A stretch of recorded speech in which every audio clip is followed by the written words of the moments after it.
Dr. Jen with White Wave Bodywork, and in this video what I want to talk about is how posture during and after pregnancy can affect the pelvic floor. Now, a lot of us are concerned about our pelvic floor being strong enough after pregnancy in terms of not peeing ourselves when we laugh, cough, sneeze, run, jump, any of those things that increase pressure in the internal system. And then the pelvic floor doesn't have the strength to support it, and then we end up having urinary incontinence symptoms. And a lot of us don't even realize that that's an issue. So there's people who are aware of it being a strength issue and people who are just like, oh, that's normal after pregnancy. And I would say to that it's common after pregnancy, but it's not a normal function of the pelvic floor. So what I want to try to provide you with is some information that you can utilize to help strengthen the pelvic floor on a daily basis, just with some awareness around how you're standing. So what happens with the pelvic floor is when we're standing, there's a diaphragm here, and the pelvic floor can be considered a diaphragm as well. While we breathe, these two sections, so when I say the pelvic floor, I mean a network of muscles at the base of the pelvis that supports our organs and typically holds them up and in, right? Everything kind of stays trapped inside right here. Our diaphragm is a muscle that helps us breathe. When we inhale, it descends. When we exhale, it rises. Now the same thing should be happening with these muscles in the pelvic floor. When we inhale, they descend. When we exhale, they rise. These things should work together in a pressure system. And when they do, these muscles strengthen just from us breathing. What a great system, right? Totally built well. Well, what happens a lot of times when we're pregnant, we tend to throw our hips forward, sink our chest, sink our rib cage.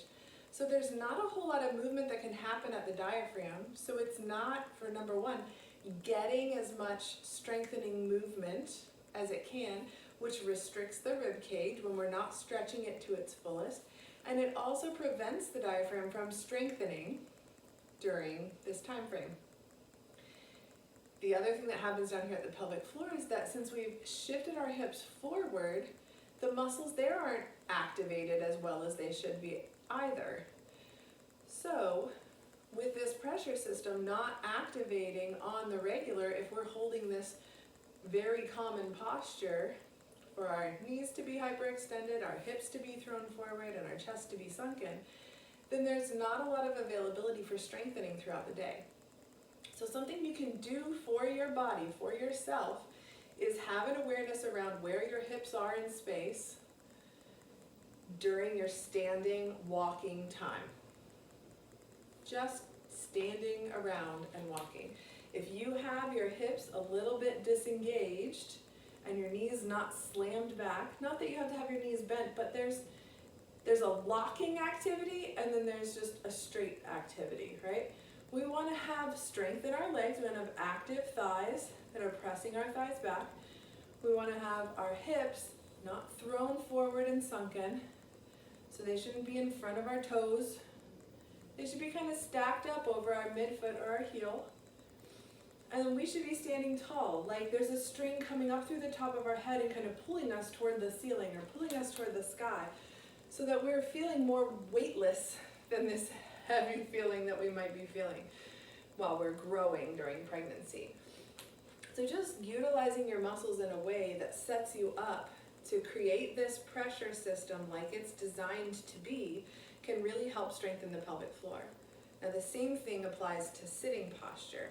Anytime we're in a seated posture where we're laying back and our butts slumped forward, it's that similar kind of concept to the diaphragm being disengaged and the abdominal muscles being disengaged and the pelvic floor muscles being disengaged. And you can kind of check in with that and see, can I feel like I can take a full deep breath and expand fully here? Can I feel like I can contract my pelvic floor in this position? Can I pull my belly button in this position, it's all very difficult when I try to do it. And I think that that's an experiment that would be good for you to do, is assume different postures like that.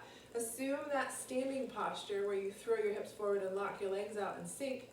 And can you feel like you can feel strength in your butt muscles? Can you exhale and pull your belly button in? Can you contract your pelvic floor to do that lifting up and in Kegel activity?